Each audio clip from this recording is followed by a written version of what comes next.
go on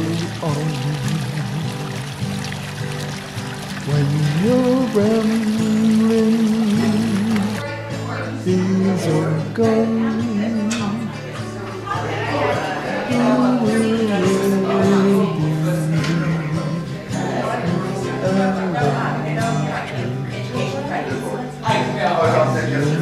On our panel, please come on up. We wanted to finish out the day with some good resources, more information for you to put into your toolbox. Yes. Oh, yes, come on here. While they're coming to the front, I did want to let you know Mr. Henneke did talk to you about medical power of attorney and advanced directives. There is going to be a workshop on the 10th of March at 10 o'clock in Classroom A of Peterson Hospital. I have a sign-up sheet. The spaces are limited, so you can come to my table at the front and I'll go ahead and sign you up if you're interested. We also have 2 dementia caregiver support groups in town, and I do have the flyers back on the table. There's one night session and one during the afternoon. Thank you.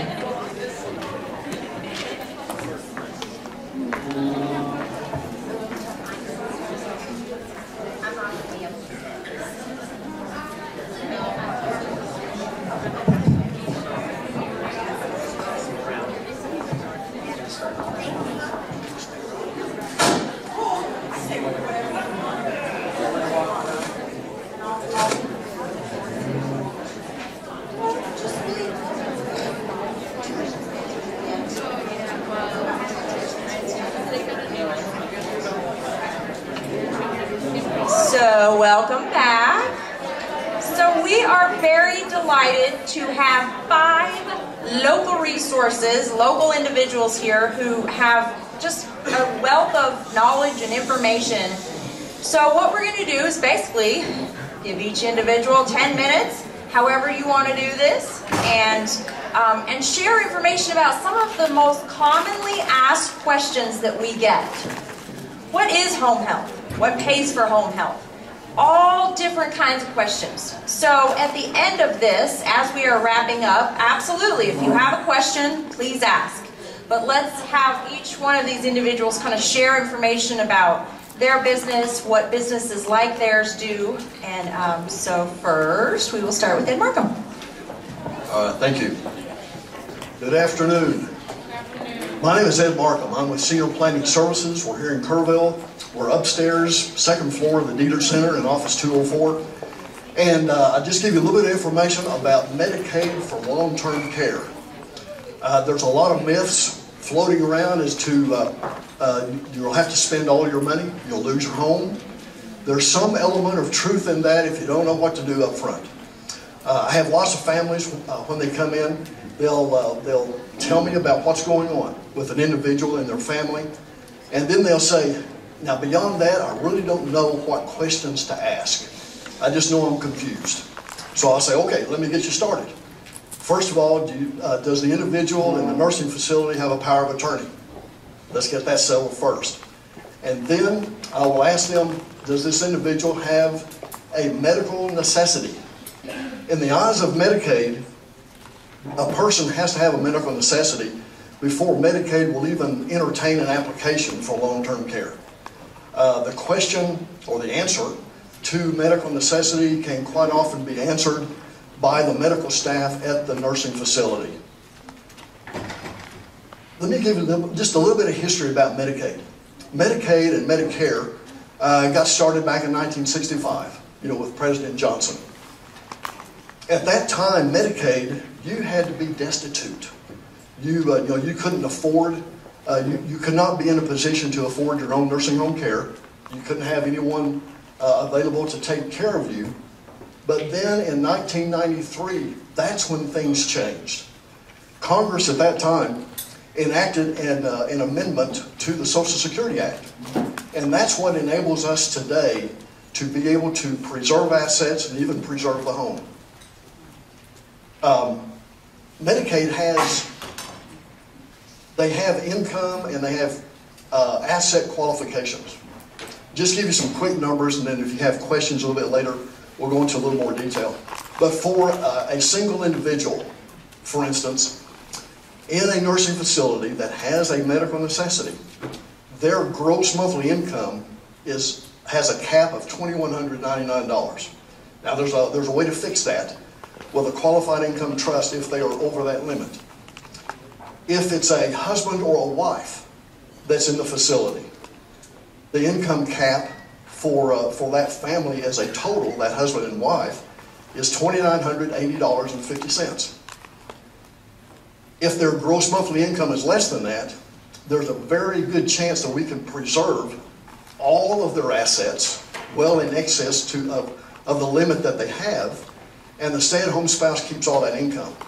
If their gross monthly income is over that, then the stay-at-home spouse keeps $2,980.50, or if their specific income is greater than that limit, they keep all of their income, and then the institutionalized spouse pays their income to the nursing home. There's a way to work through all this. I'm just throwing a bunch of numbers out there, just to get you acquainted with what these maximum ceilings are. Medicaid also looks at assets. They have an income and they have an asset limit. They break out assets into countable resources and non-countable resources. Non-countable resources, for instance, we report if the individual or the husband and the wife have a home. If the net equity value in that home is less than $552,000, then it's an exempt asset. Medicaid will allow one car as an exempt asset. Let's see, did I mention the $2,000? The individual, let's say in this case a husband or a wife that's in the nursing home, we have to move resources from the husband or the wife that's in the facility to the community spouse. There's no penalty for an interspousal transfer, so we're fine there. I got a call a while back from a son up in Andrews, Texas, just south of Lubbock. He gave me an illustration. He said, Mom went into the nursing facility about 1.5 years ago, and this is in regard to spend down, and why it's so important to do it the right way. He said, Mom went into the nursing home about 1.5 years ago. At that time, she had $150,000. They were working with the nursing home to accomplish a spend down, to get her below $2,000 before Medicaid would start paying. Well, what the nursing facility didn't know is that Mom was also paying tuition for 2 or 3 of her grandkids at Texas Tech. She was paying about $50,000 a semester. Yeah, I had the same response. The son calls me and he said, we didn't use your service, but here's the problem. Mom has spent all of her money. Now she has no money to pay the nursing home, and we don't know what to do. Well, my first thought is, or first question to him was, can you get that money back? It's been spent.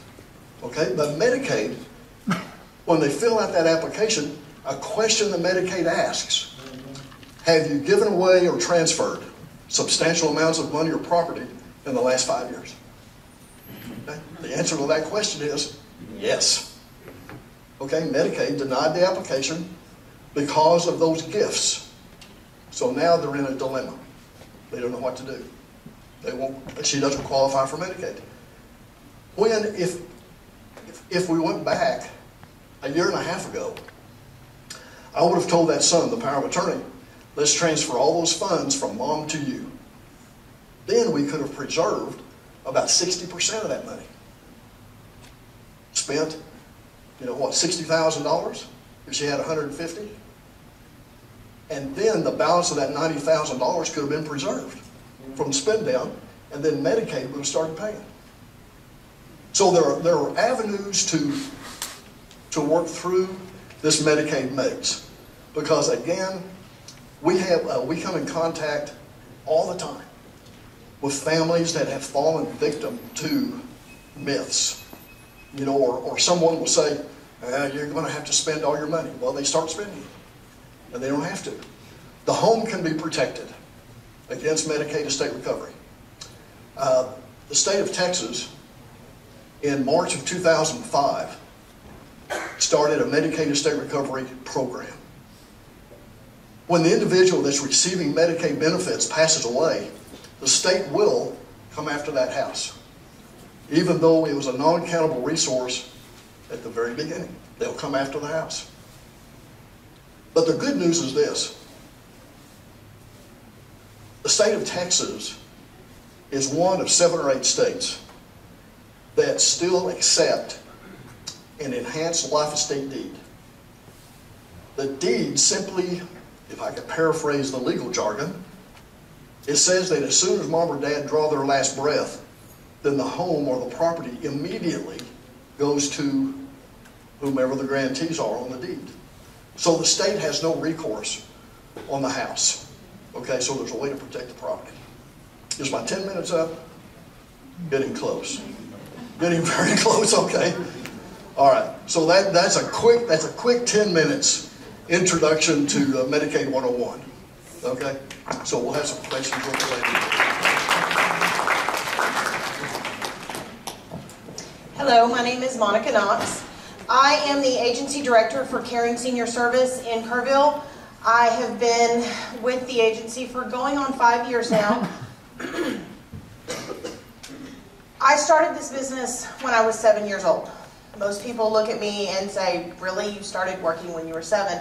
The truth is that I got in trouble when I went home from school or didn't go home from school because I wasn't home when the lights came on, when the street lights came on. And for many of you in this room, you understand that when the street lights came on, that was your cue that you needed to be home. We didn't have the cell phones and everything else. I stopped getting in trouble the day my mom found me. I was at the nursing home at the beginning of our neighborhood. It's what I did. It's what I was put here to do. I am very thankful for the speakers that have come on today because they covered so many things that caregivers don't know. One of the things that was described was not necessarily burnout, but the opposite of burnout is knowing that you love your job and knowing that you adore, you feel like you don't have to go to work because you love what you do, and that's me. And I do overexert myself often, but I do it for the families and for my clients. Because so many times we're not just taking care of the clients, we're not taking care of the patients. My business is a personal assistant service. We do everything from companionship to hospice and everything in between. That means that we may go into the home and just cook and clean. We may go in and do full care, such as bathing and paracare. We take care of the families as well because, like she said, you can't pour from an empty cup. You have to be able to retain something, so we go in and help with respite care. And those are all things that come down to the caregiver, whether it's the family member or the neighbor or the guardian, being able to provide better care for their patient or their mom or dad or their client. Sometimes attorneys come to us and say, we need you to take care of this person. They have no one else. And their attorney is indeed their guardian. And yes, it's an attorney, and you think, well, they don't have that kind of relationship, but they do, because they care about what they do. And having resources such as the things that you're learning about today or the things that are in your community, knowing that they're in your community are such an asset. Every day I spend looking for new ways to help more and more people. My company was created over 21 years ago by a 19-year-old man in Odessa, Texas. He saw a need for something in his community that wasn't being met, and he met it. He turned it into a business, and now we're in 15 states, and we are working on being worldwide and going internationally. There's always a need for senior care and for senior assistance and for senior advocacy wherever you are, and it's never going to be a dying business because people are always going to be aging. So please utilize the places that you have in your community and go to them and ask for the help because you don't have to do it alone. So that's me.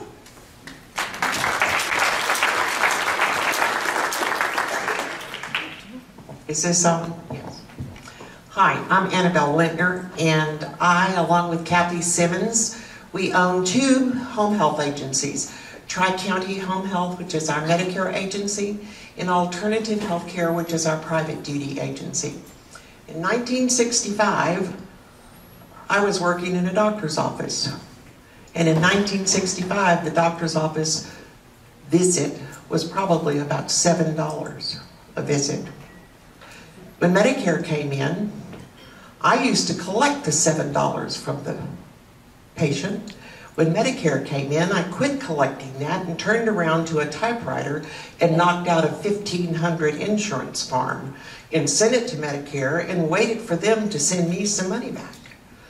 Well, that's still going on today, but the price spread is hugely different. But I can remember clearly the day when it happened.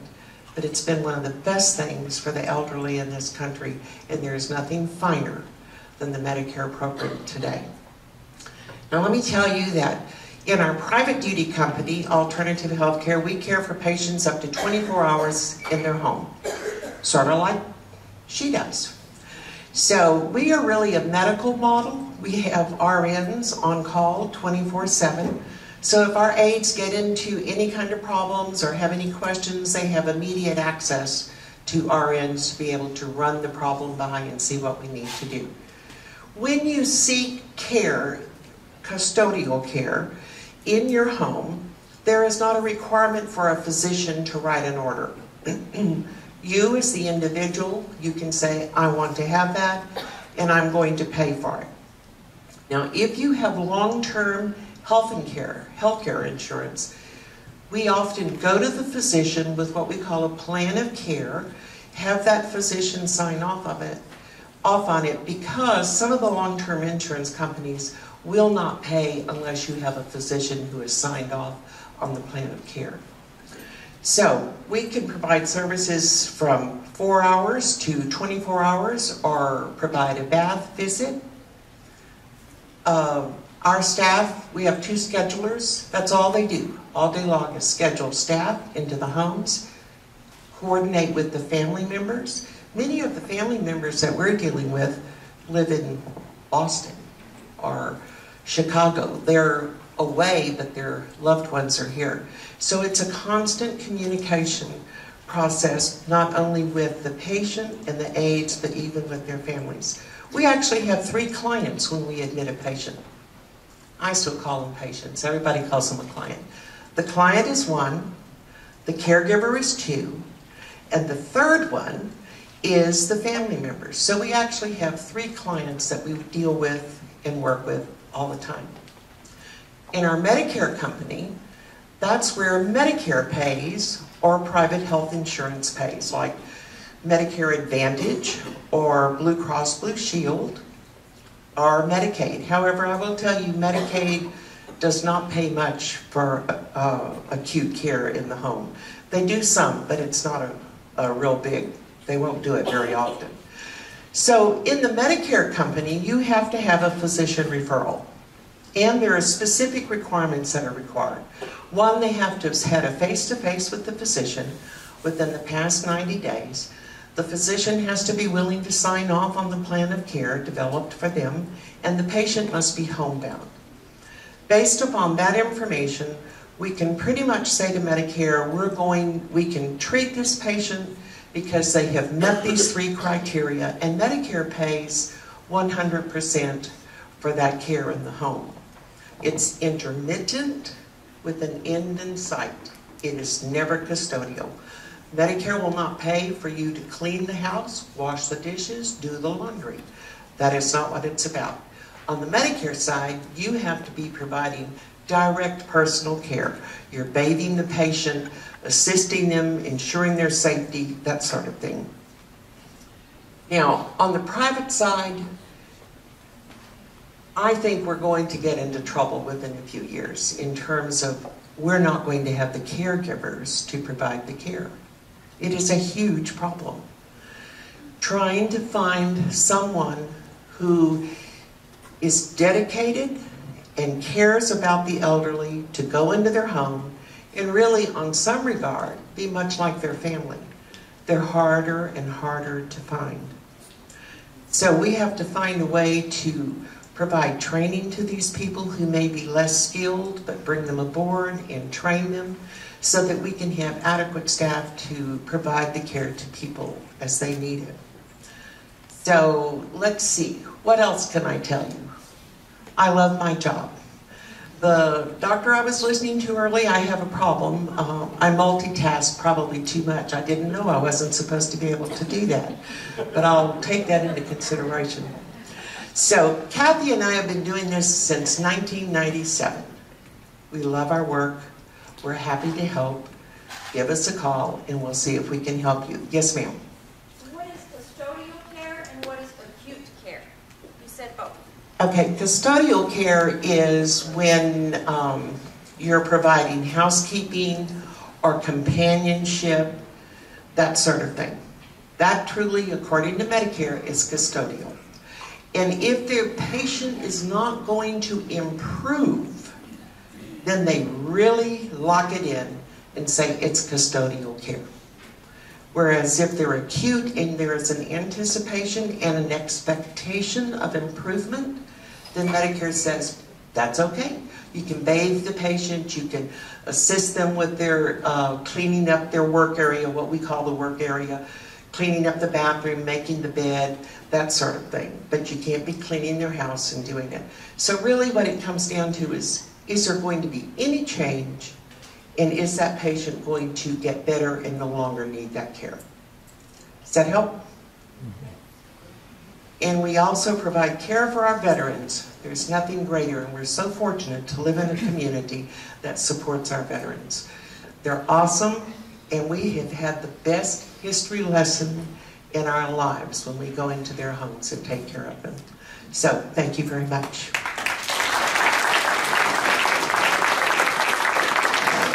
Am I on? Oh yeah, there we are. Hello everyone. I think I'm right. This is better. I'm Kristen Johle. I work for Peterson Regional Medical Center, our local hospital here. And my title is Post-Acute Care Services. So that sounds like it encompasses quite a bit, and it does because they add things to my plate quite often. What that means is that I kind of help bring resources out into the community that are available through Peterson.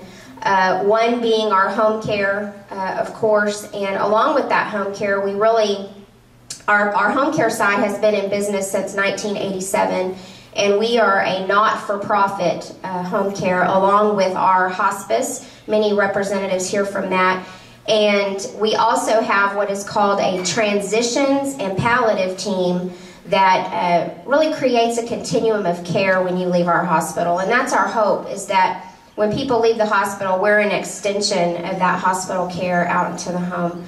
Dr. James Young, if you've been in this town for any length of time, you know him.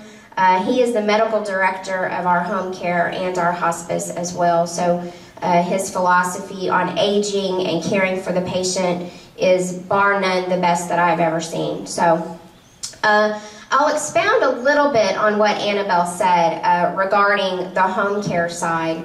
Medicare does pay for that 100%. The way that they pay for home care is in a 60-day episode. So what type of patient would qualify for home care? I like to give people scenarios. I would say, for instance, a dementia patient, one that you're caring for in the home, maybe they're going through a lot of medication changes. And I believe Jennifer Scott, one of our speakers, alluded to sometimes those medications can cause behaviors, maybe they need to be adjusted.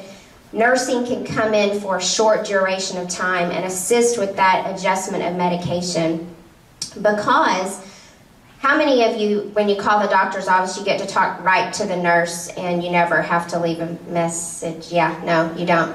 So the beauty of home care is that when our nurses call, they're direct in what they need. The nurse typically gets on the phone with them immediately, and we can get orders changed pretty quickly, which can really make a big difference in the home if you're caring for a loved one who is having an exacerbation of a behavior. So that's one thing that home care can do for a person that you're caring for. The other thing is, let's say that over the last month they've started to decline and bathing is becoming significantly more difficult. They're having weakness in their legs and these kinds of things. Physical therapy can come into the home and occupational therapy can come into the home for an evaluation to see if maybe setting up the bathroom in a different way can help make that bathing process more comfortable for you and your loved one. So those are things that home care can bring into the home as well. The other facet of that, though, is the caregiver. They get sick. They have bouts of pneumonia. They fall and break something.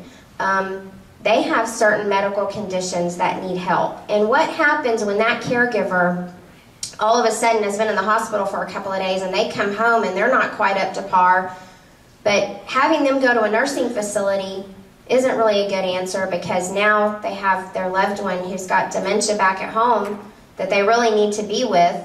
Bringing the person with dementia into another living situation for a short period of time isn't a great answer either because now we've disrupted their routine and their schedule. So it's really nice when the caregiver can get back home, maybe incorporate some of the private pay side along with home care so that they can heal in the home and not disrupt their loved one as well, because that just makes it more difficult for them to recover. The other thing that is the beauty of being a hospital-based home care and hospice is that we are accredited by the Joint Commission, and the Joint Commission is an auditing, surveying type of agency that comes into every entity of the hospital and surveys to make sure that we are providing best practices and quality care on top of Medicare and Medicaid and any other agency that comes in. We kind of, believe it or not, we ask for this. We ask for Joint Commission to come in and survey us because we want to be providing the best. So along with that, they come out on visits with us in the home to ensure that we're providing care in an appropriate way. Let's see, other questions. Anybody have questions? I mentioned our transitions team and palliative. For instance, if we have someone who's been in the hospital, maybe they've had an exacerbation of COPD or congestive heart failure, we really know that going back to the hospital, particularly someone who has Alzheimer's or dementia, is detrimental in their care. We can get an order for the transitions team to come in alongside home care. They can also stand alone, and they will monitor that patient for about 30 days to try to ensure they don't go back to the hospital. They have nurse practitioners that actually come into the home, which really the beauty of that is that they can write an order to change a medication on the spot. Dr. Young works very closely with them and signs off behind everything that they do. So that's that continuum of care right out of the hospital, and for many folks it transitions at times. They decline and they go into palliative and supporting pain and symptom management, and if appropriate then hospice will come into play, and all those, because they're under that hospital umbrella, we work closely. We have access to all the records 24 hours a day. So, questions? Ooh, uh-oh. Here we go. Where's my... Woo, Joe Carroll. I'm gonna give it a whirl, Joe Carroll. You want to do it? You want to do it? You do it. You're just so good at it. I do know what it is, but... Hospice, there are disease state guidelines that are dictated by Medicare, and if you meet any of the disease state guidelines, you can come on hospice. A lot of people say, when I come on hospice, they've heard the 6-month rule. That regulation was written very long ago. It is still in the regulation, but actually you can stay on hospice as long as you meet criteria. And what we're doing is managing symptoms and pain in the home. It's a multidiscipline approach. We have nurse practitioners, doctors, nurses, CNAs. We also have chaplains and social workers. Do I remember everybody? I'll mention on the home care side, I said 60 days. We get people for all different kind of things. Say somebody has had a knee replacement, which those things are like a piece of cake now. You wouldn't believe it. They may be on for only 10 days. So, they're discharged then. But say you've got somebody who had pneumonia, and then, well, now they fractured their elbow and they're on for 60 days, and then they get a urinary tract infection, and now they're on new medications. Sometimes we have to extend that 60 days. So there's no specific time limit on home care, but as Annabelle said, there has to be kind of an end in sight. Yes, sir? So weren't there in hospice, and now they're not because they got better. On hospice, people actually graduate from hospice, and many times we'll have somebody from hospice call our home care side and say, hey, you know, somebody's in remission or somebody's just getting better, and they can come on to home care, certainly. Anybody else? What's around? Okay. I'm going to hand it over to Tina Woods. First of all, thank you all so much for being here. I hope you've gotten a lot out of the day. I've certainly learned a lot, and I've been involved in this process for some time. How many of you are familiar with the Dietert Center? All right, so you kind of know. If you're getting older in our community, chances are you might have heard about us, or you might have thought about coming. But I want you to know that you're never too young or too old to come to the Dietert Center. We know that we need the entire community to help us support all the services that are needed for older people in our community. And certainly with the area of dementia, this is a whole new group of services that we're in the process of developing. We have formed dementia care advocates where we're working with our local hospital, Peterson Hospital, Peterson Hospice, Above the Clouds Memory Care, First United Methodist Church of Kerrville, the Dietert Center, and the Joanne Iman family. And this consortium has formed in order to really take a hard look at what kinds of services are needed for those of you who are caregivers in this community for someone with dementia, and those of you who might have dementia or get dementia. None of us in this room are immune. And it's very likely, what did I read? 1 in 3 people are expected to have some sort of cognitive impairment as they get older. Think about that for a minute. That's huge. So we recognize with Kerrville being a retirement community that this need is serious now, and it's growing. But the most important thing that we want to point out is just because you might have cognitive impairment, that does not mean your life is over. That does not mean that you can't have a fulfilling life, that you can't be involved in quality of life and making decisions for yourself with a little bit of support from all of us in the community. We offer classes for caregivers. We offer classes for individuals who are just diagnosed with dementia. We're building new initiatives all the time. We have our Take 5 Club, which is at our center, which is sort of like adult daycare, only better. It's not a medical program. It's a caregiver respite program. So those of y'all who are out there as caregivers or who may be caregivers in the future, you can bring your loved one to our center at 10 in the morning.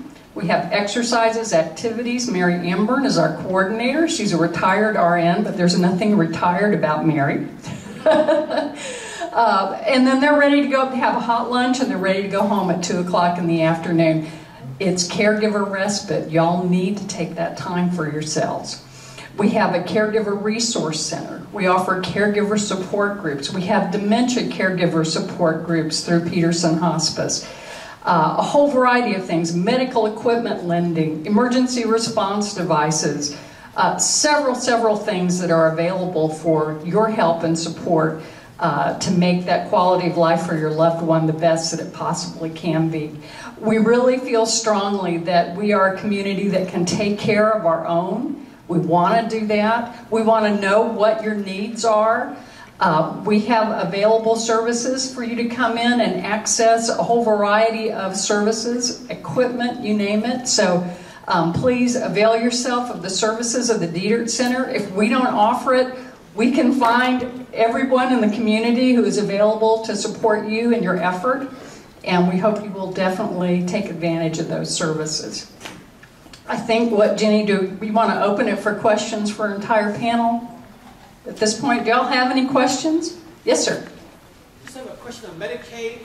I thought the rule was that spend down or shifting trust funds needs to occur 5 years prior when you anticipate going to nursing home, because the state of Texas will get you if you start spending down 5 years before you go to a nursing home. You have to do it before the 5 years of anticipating going on to a nursing home.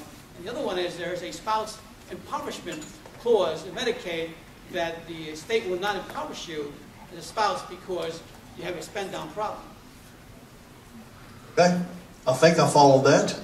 I'll give it a shot. If not, you just jump in there and remind me what you asked. The 5-year look back started in February of 2006. Prior to February of 2006, it was a 3-year look back as of the transaction date.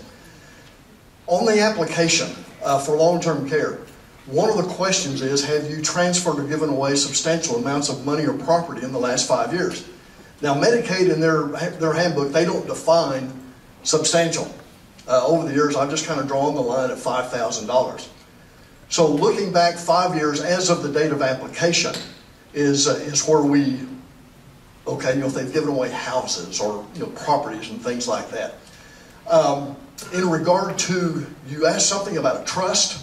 The spouse, not putting a spouse in poverty. And you know, which way we're going to establish protection and then the monies that the stay-at-home spouse keeps. If their income is greater than that, and then not quite often, if it's a husband that's the community spouse or he's the one that's staying home, and if their gross monthly income is over that $2,980.50, the husband can keep all of his income. Let's say he might gross or net $3,000, $3,500, whatever it is. And if they have countable resources in the form of, you know, cash, let's say $100,000, it's possible for all of his wife's income to be paid to the nursing home. He keeps all of his income, and then the resources that they would have to spend can be put in an annuity to produce more income for the stay-at-home spouse. Now, if you didn't follow that, don't ask me again. I don't know if I can repeat that. But there's a lot of back and forths, okay, you know, with Medicaid on how to preserve and prevent that spousal impoverishment with the state. Yes, ma'am. So, is the trust outside of the 5-year rule? That's what I think is confusing. The trust outside the 5-year rule. Okay. The trust is protecting the money for the spend down. So, and they look back 5 years. So, if you suddenly realize you have to put your spouse in a nursing home, okay, and you have too much money, if you put it in a trust right now, are they going to say, oh, you just did it? Okay, that's right. It's too late. If there has been a trust set up, let's say that's irrevocable, okay, Medicaid will look at that, that there has been a transfer and the 5-year look back has been accomplished, okay? If families, you know, quite often, Mr. Benneke may have touched on this, if families have, if they set up a family revocable trust, you know, to protect assets against litigation, you know, creditors and things like that. If that has not been done let me think about this. If that has been done and 5 years has not transpired, then those assets in that revocable trust have to be taken out. Okay, like there's a checking account, savings, the home. Those assets have to be taken out in the eyes of Medicaid. Then we process the application because Medicaid doesn't want any of those assets protected if they're inside that 5-year look back. Now, it doesn't mean that after Medicaid is accomplished that you can't put them back in. Okay, but it's to establish the qualification. I had 2 other questions. Sorry, I get these questions a lot. But you mentioned how you can sign the deed be signed to someone else immediately so that Medicaid can't take the house once they die. All right, let me correct you. I did not say that. Okay. That if they, no. Now let me tell you a little bit about protecting the house. I'm sorry. Can you repeat what your question is? Yeah, you want to repeat that question? So my question was earlier. You mentioned that if someone's on Medicaid, everyone's afraid they're going to lose their home. Yes. Right. So I thought you mentioned that there was a deed that you could sign so that the house gets sent to the child. Yes. Okay. Right. Yeah, she's making reference to the home. You know, if it, let's say a single individual needs to go into a nursing facility for long-term care and they own a home. That individual is afraid that at some time the state is going to take the house. Remembering that at the time of application, the home is a non-countable resource. It's exempt. The state just wants to know if the net equity value in that home is less than $552,000. Let's say that individual is on Medicaid, they live for 10 years. The state's paid $500,000 for their care. They pass away. The state, through a company called HMS up in Irving, between Dallas and Fort Worth, they will send the estate of that individual a letter. In 2 sentences, they will express their condolences, and then the rest of it is however. However, we are coming after the property. And there's a questionnaire. At that point, it's too late to protect the home. But I can tell you this, that the state of Texas is one of 7 or 8 states in the union that acknowledge an enhanced life estate deed. A lot of folks refer to it as a ladybird deed. I don't know where the term ladybird came in several years ago. But an enhanced life estate deed, if it's in place before the Medicaid recipient has passed away, then that enhanced life estate deed protects the house against Medicaid estate recovery. We fill out the questionnaire, that HMS sends the family. We send it back to them with a copy of the enhanced life estate deed, and then about 2 or 3 weeks later, the family receives another letter stating that we have withdrawn any further activity. So the only duty that the family has at that point is to take that letter of withdrawal to the title company, take it to the tax man. The house is theirs. They don't have to go through probate court, and it prevents Medicaid estate recovery. I just urge families that if an individual owns a home, leave it in their name all of their life. Get an enhanced life estate deed in place, and the home will be protected. Where does one get such a deed? Right here.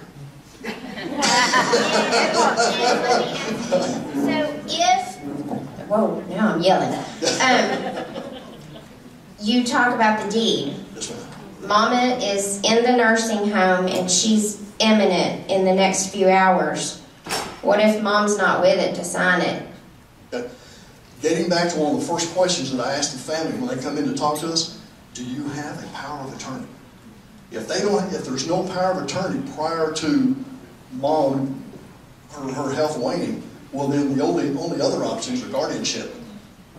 Okay, through the court. Then they would sign the deed. Then they would sign the deed. Got it. That's right. Yes. Where is right here? Upstairs. Get a card from Ed.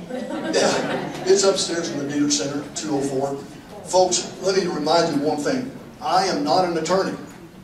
I've been doing this business for long enough that I know the questions to ask to get deeds and trust in place to qualify for Medicaid.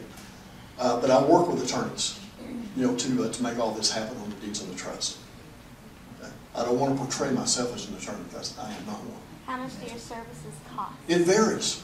That's a good answer, isn't it? It keeps me out of trouble. It depends on what we have to do.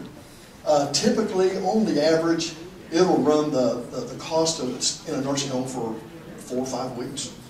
It's a one-time fee. We process the application, we work with the families. I tell the families this is the information we need.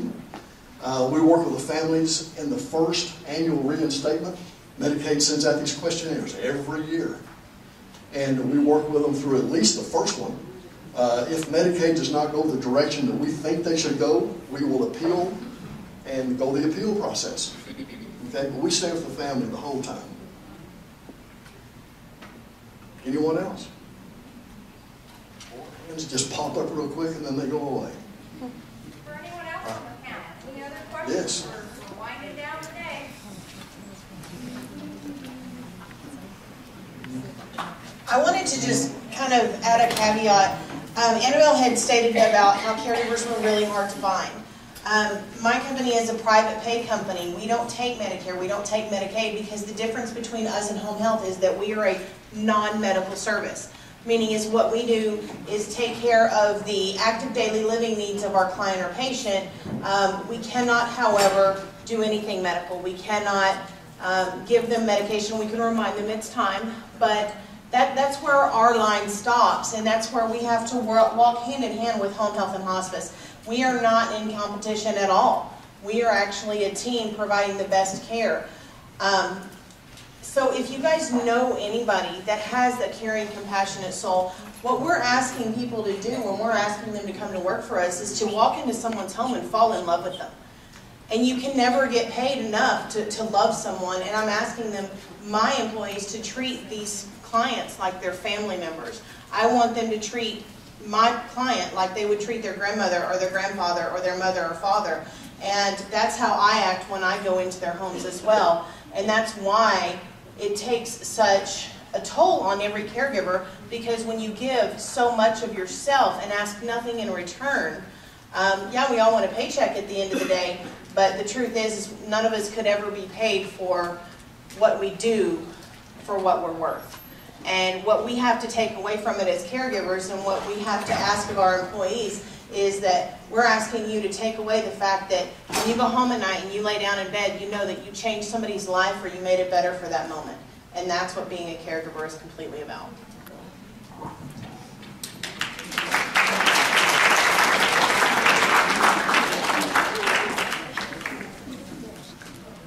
Monica, I was just wondering if you could mention about, because yours is all private pay, could you mention about how much the costs are for the services? It depends.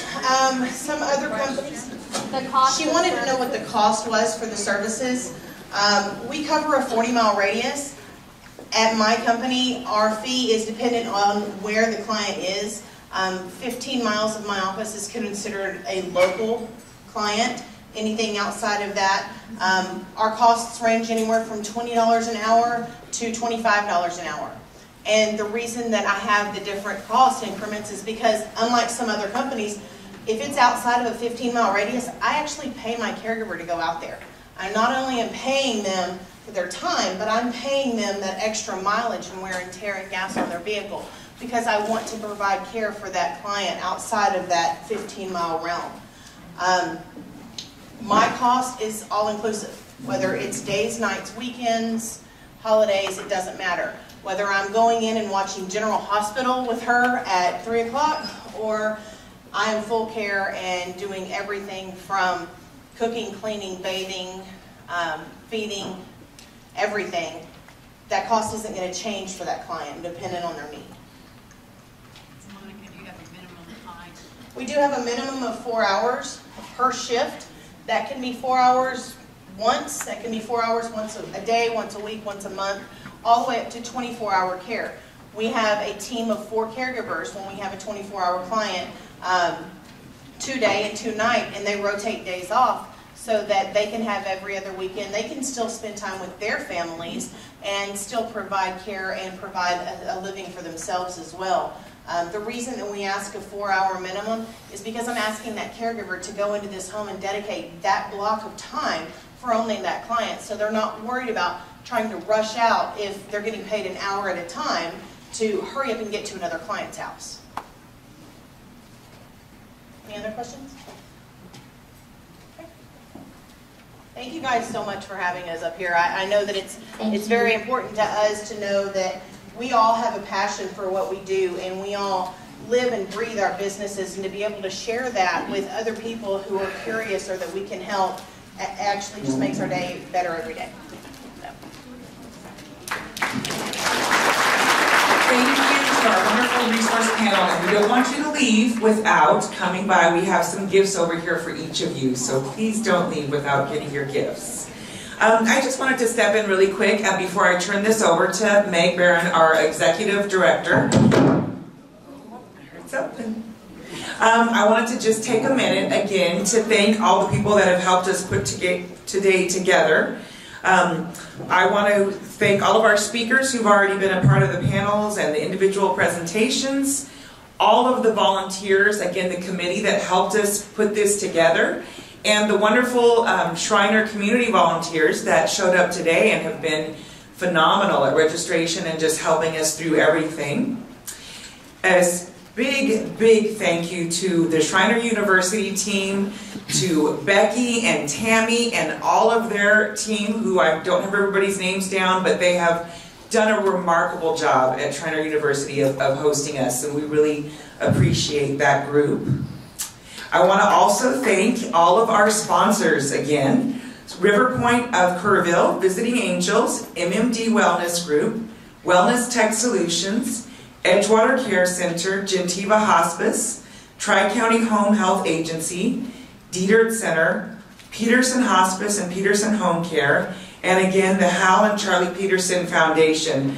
Big round of applause for all these sponsors. Please stop by and visit their tables. They are a wealth of resource and information for you, so please do stop by.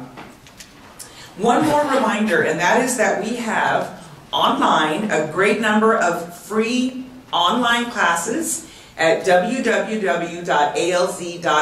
and these are classes for families and professional caregivers as well. And there are many, many classes that you can take a part of there. One more reminder, please fill out your Alzheimer's Association survey. If you're requesting CEUs, fill that out as well, and then turn that in at the front. And I'm going to turn it over to Meg now. Hi everybody. I just quickly want to say a huge thank you to each and every one of you for being here today. You guys are right in the middle, I'm sure, of the most difficult job you've ever done in your life, being a caregiver. Having been in your shoes, I know what you're dealing with, and I hope that you learned some information today. And just coming out today and your willingness to learn and get resources shows what amazing caregivers you guys are and want to be. But I want to ask you guys to, when you're out in the community, to look around and see other caregivers, maybe that weren't able to make it today, who need help too, and pass on the information you learned today. Pass on our information, our website, our phone number, so that they have the support as well. But again, thank you for being here, and it doesn't just end today. Call us on our 24-hour, 7-day-a-week helpline, or go to our website. And I also wanted to point out one of our programs, and it's called Trial Match. Trial Match is how we reach our researchers. The Alzheimer's Association is the world's largest nonprofit funder of research for Alzheimer's disease. We're actually the third largest in the world after the NIH and the government of China, if you can believe that.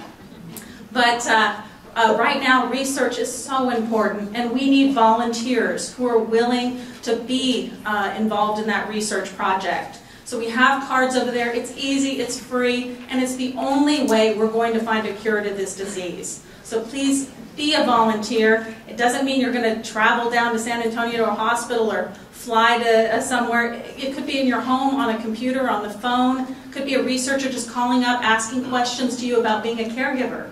But we need your information to be able to find a cure. So take some time and do that.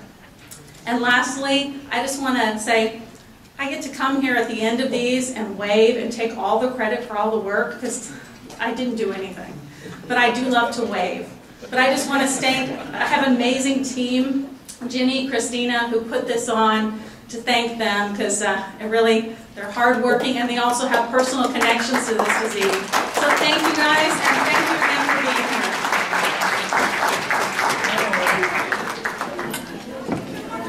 Reminder, I have 2 more door prizes, so hang on to your seats. Roy is back up here again. And if this person is still here, they are the winner. Morgan Hoff. Morgan. That's heavy.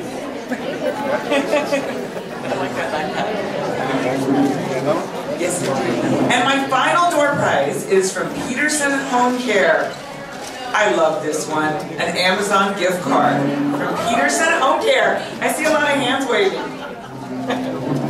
Let's see if one of those waving hands was Kelsey Schneider. Oh my goodness, the Amazon's going to a good cause. Again, that's from Peterson Home Care. Please stop by our Alzheimer's Association table right at the back there.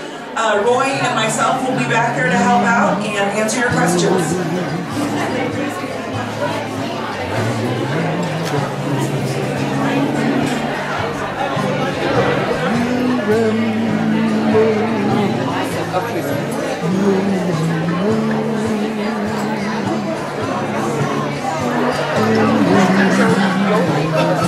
Short hair, she gave me the hair. I'll take this too. Okay. I do too.